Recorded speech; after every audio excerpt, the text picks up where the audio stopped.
Hello, dear students. Welcome to the Bajirao IAS Academy. Today is 6th January and we are going to discuss the daily Hindu newspaper analysis. So, in today's session, we are going to cover three important editorial. The first article will be related to antimicrobial resistance. This topic is very important. Even UPSC in its prelims paper asked about this question.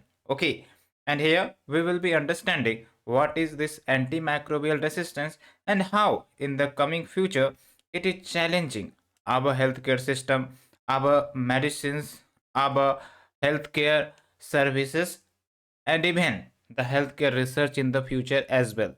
So this is going to be very interesting topic.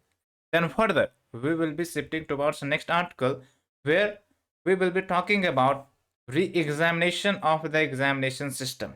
In simple words, we do have the examination system regarding the school examination, the college examination, even the competitive examination.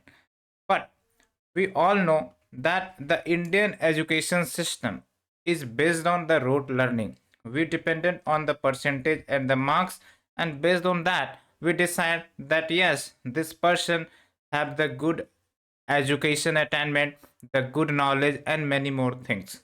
But is it the right way to judge a candidate, to judge a student? So we will be going to understand and how we can reform our examination system so that we can promote creative thinking, critical thinking, that is the need of the hour for a country like India. Then further, this will be the last article where we will be understanding about blood management system. So let's start our discussion. But before that, if you are new to our channel, then please to like, share, and subscribe. Okay, and definitely try to share with your friend circle so that your friends should also get benefited from these type of debating discussions. So let's start. The first article will be covered under GS paper 2. So first of all, we have to understand basics about what is antimicrobial resistance. I am giving you some examples. Kindly relate with that. Suppose from this January onwards, you decided that you will prepare for the UPSC examination. So, in the initial time of your preparation, definitely you are going to face challenge like the way of understanding the concepts. There can be the time lapse, and there can be selection of the books preference and many more things. So the challenges which you will be facing at the initial time of your preparation will be much bigger. Then slowly when you become adaptable to the preparation, your challenge will get minimized because you will be aware which source we have to select, which coaching I have to take, and many more things.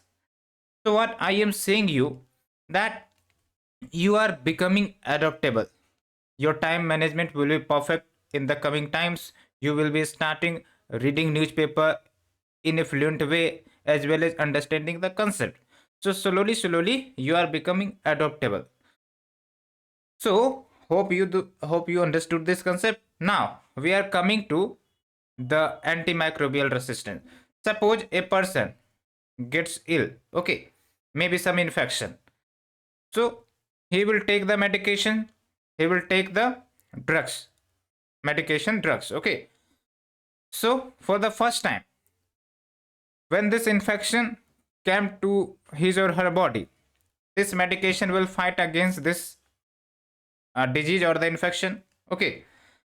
But let's say again this infection attacks this person.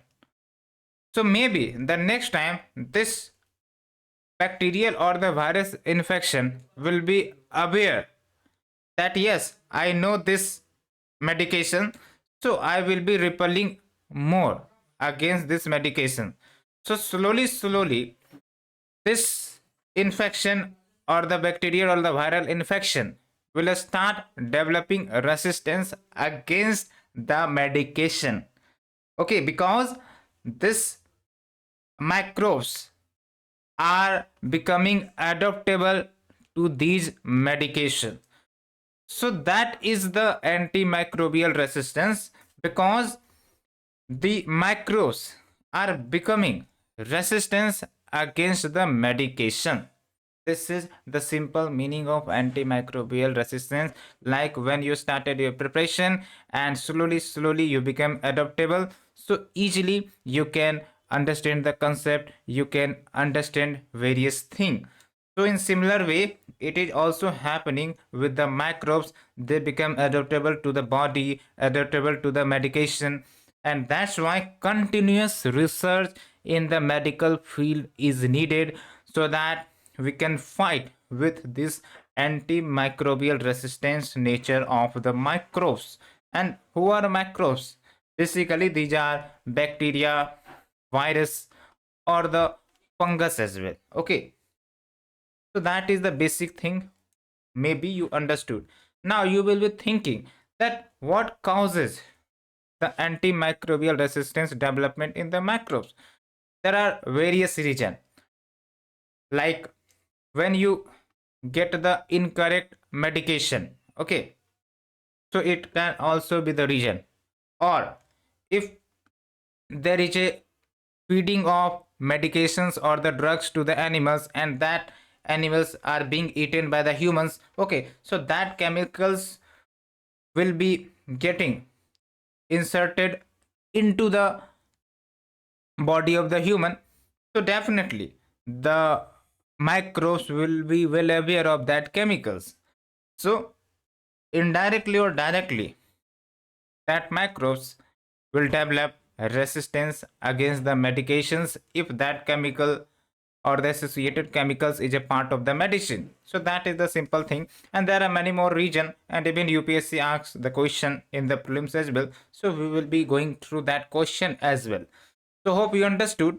So antimicrobial resistance occurs when pathogens evolve, okay, or you can say adopt, fortifying themselves against the drug and stop responding to the antimicrobial drugs. So that is the basic thing. Hope you understood with a clarification. So now to understand it better, let's go through the factors. First of all, if there is unsound medical, or maybe you are taking the wrong medication, so this can also be one of the factor.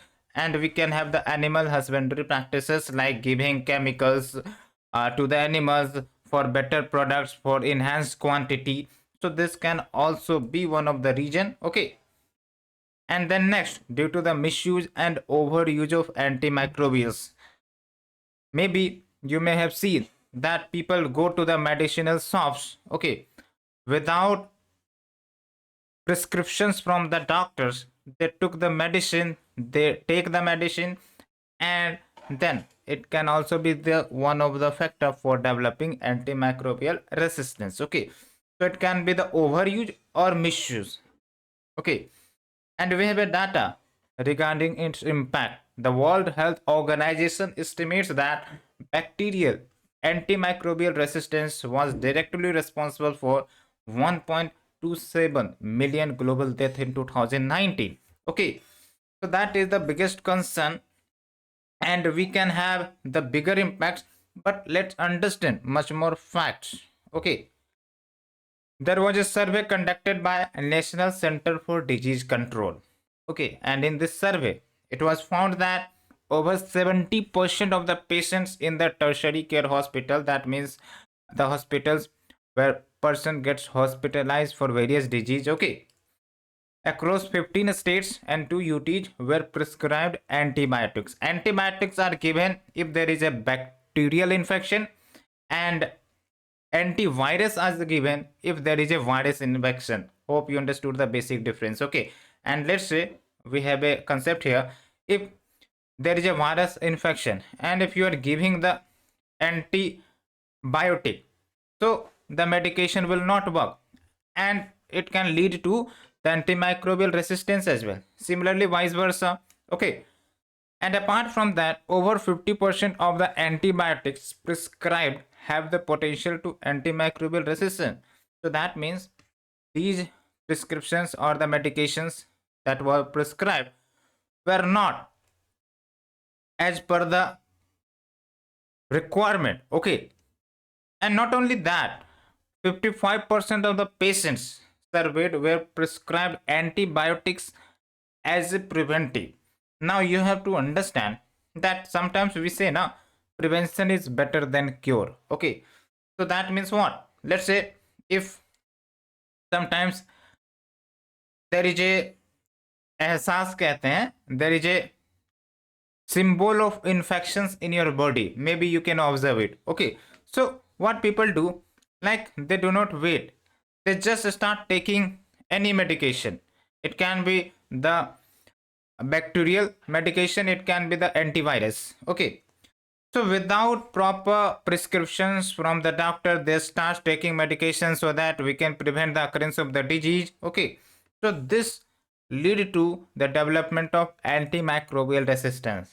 And here there is another data, like only 6% were prescribed the drugs after identifying the specific bacteria. Okay, so that is the biggest concern, and hence we are seeing the large number of death and the causing antimicrobial resistance in the body of the humans. But when we talk about impacts, so there is larger and huge repercussions in terms of the human life, in terms of the health, in terms of the medications, in terms of the research and development as well. Like these antimicrobial resistance invalidates the multiple gains that modern medicine has achieved over years. Why? Because these medications will not start working, will end its functioning. Okay, because of the AMR. Okay, and apart from that, it renders other medical procedures and treatments such as surgery, cesarean sections, and the cancer chemotherapy much more risky. Okay, and there can be the antibiotic research and development pipeline crisis. So that means what? We need to have a fresh research. We need to have a fresh research on antibiotic. Okay, that is one thing. Apart from that, there is a suggestion, like we need to have a rational prescriptions of antibiotics. Take the antibiotics or antivirus based on the prescriptions of the doctors. Okay, that will help you to fight against the AMR. Okay, and also there is a need to have an antibiotic research and development pipeline for development of new drugs. Okay, and promote and fund research on newer antibiotics. Okay, because in the coming time resistance will be getting developed by the microbes, and we need to shift because these microbes are very much adaptable. That's why these are existing since like many older times. Okay, so it's because of their adaptability. And we have seen in the COVID cases there was many more adaptation of these viruses. Okay, so this is the basic example you can understand. So now we are talking about government initiatives. Yes, government took various initiatives, but more needs to be done. One is your awareness from the side of the people. Okay, then there will be the action from the government side. So government has instituted national action plan for antimicrobial resistance, and apart from that, a Delhi declaration was signed on antimicrobial resistance, which is an interministerial consensus regarding the antimicrobial resistance. And there is a ban on the use of colistin as a growth promoter in the animal feed. Okay, otherwise these chemicals when used in the medicines, okay, so this will not be effective in dealing with the microbes infection. So that is the basic thing we need to understand. Hope you have a good clarification on this topic, and you may solve the question. I will be putting you in the last session of the discussion. Okay, so now let's move to the second article. It is also very interesting article, the need to re-examine the examination system, and this can be covered under GS paper 2 as well. And when we talk about the need to re-examine the examination system, What we need to understand, that our examination system is not of the good quality, good standard, and there is lots of secrecy. Okay, and that's why we are mostly based on rote learning, not based on creative thinking, creative learning. And that's why whether it is college examination, whether it is the school board examination, the repeated question comes, okay, not the innovative question, so that the children, the students can think, can have a solution from their mind, not the solution from the books, from the guidebooks. But we always see that children have a rote learning. They write in the paper, they qualify, they get high percentage of marks, and this high percentage of marks like determine their credibility. Yes, this person, this child is very very talented or intelligent. So we need to re-examine. We need to have a shift towards our examination system. So what are the concerns we will be understanding, but you will be aware about various incident of cheatings, like 3 to 4 years back there was the virus, there was viral news about Bihar examination system, when the children or their parents were sending the cheats to the students during the examination. Maybe you have seen it is common in Bihar or the Uttar Pradesh. Okay, so that is one thing. So whenever these type of incident comes into the public media, what happens? The credibility of the board gets eroded. That's why if a children qualify, have a degree from this board, maybe the employer feel hesitation to employ that guy, because in their mind maybe they are thinking that this person do not have the good quality, they had cheated in the examination and passed the examination. So this is one thing we need to understand. Okay, so hope you understood this in a clear way. So it also causes the lack of credibility, and which impacts the learning, teaching, and talent search for the employers we have already mentioned. Okay, so we need to shift from this strategy. There is a need to have a transparency and rigorous examination that will bring the quality education, because quality education is very very important than quantity education. Okay, quality education needs to be focused upon. But what are the current concerns, the current challenges in the current examination pattern or the examination system? First of all, we have the decentralized system. So in the decentralized system, we have many school boards. Okay, we have many university that affiliates the colleges. Okay, like we have 60 plus school boards.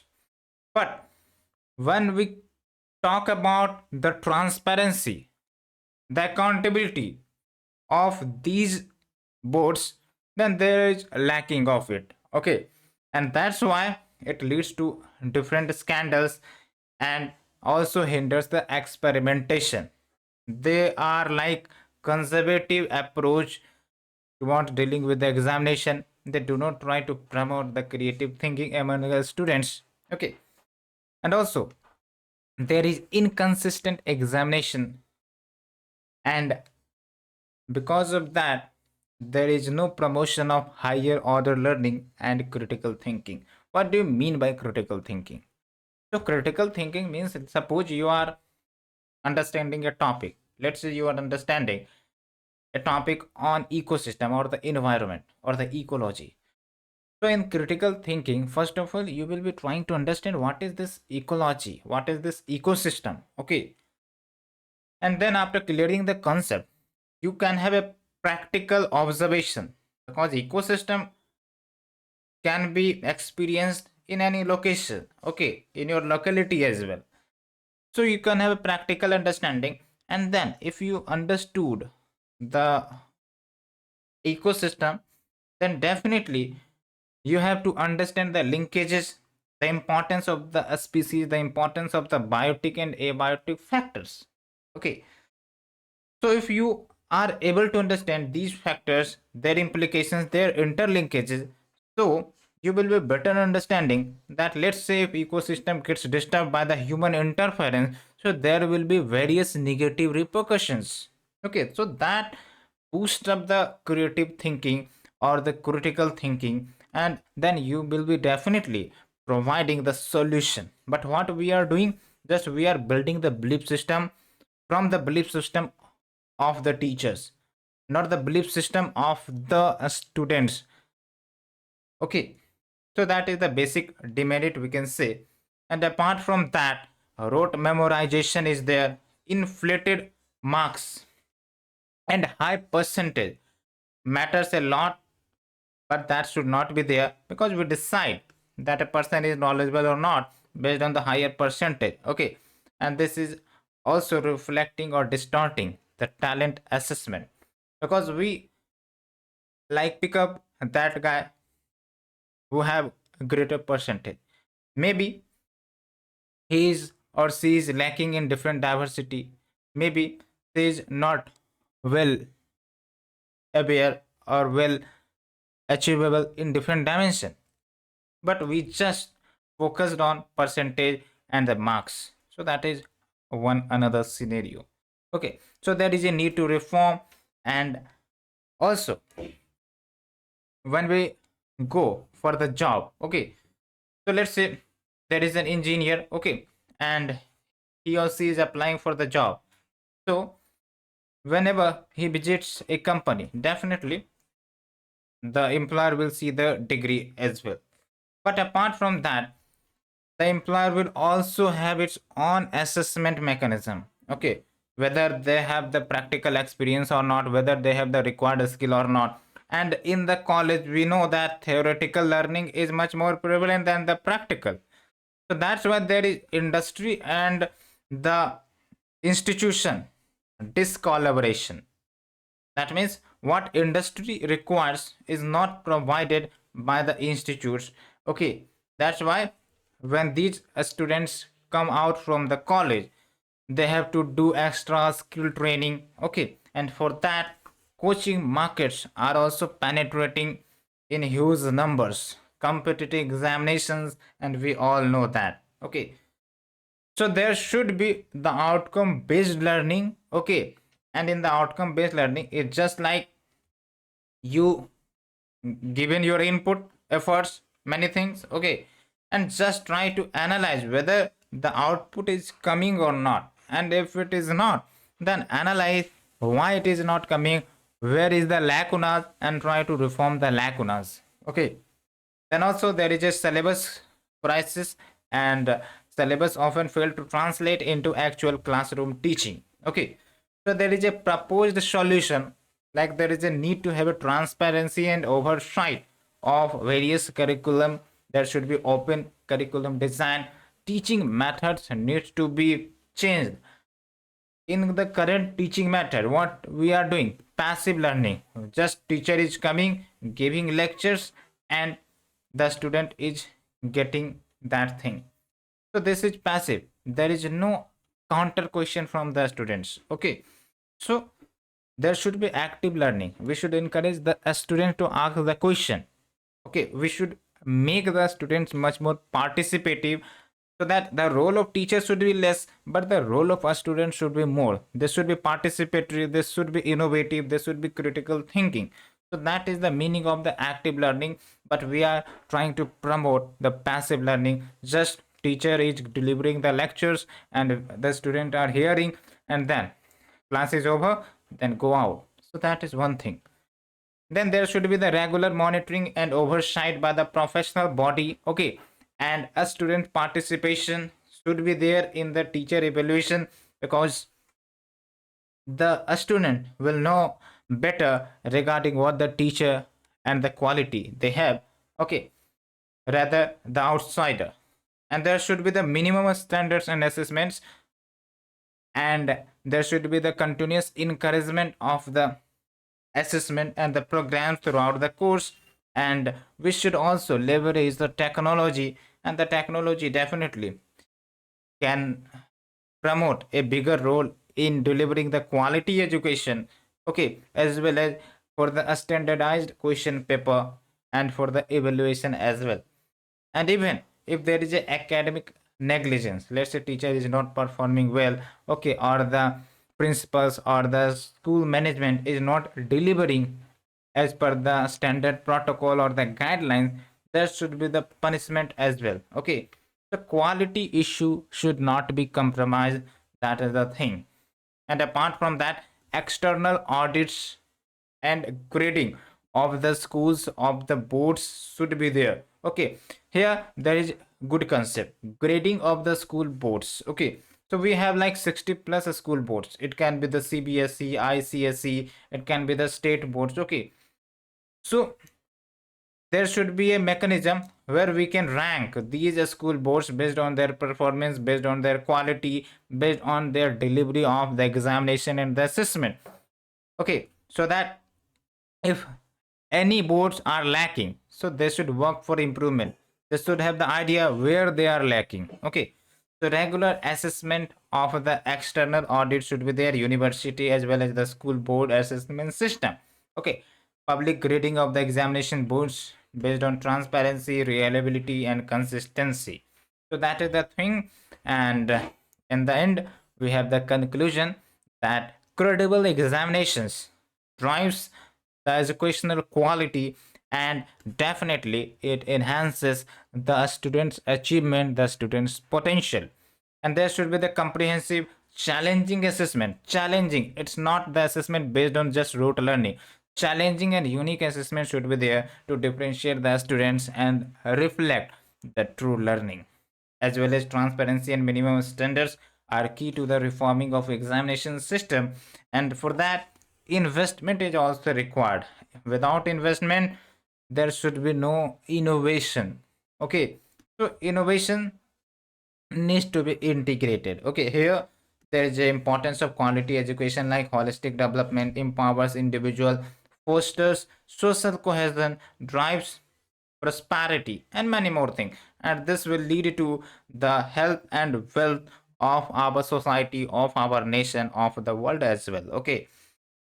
So quality education is the need of the hour, and for that we need to re-evaluate, re-examine the examination system, the existing examination system, okay.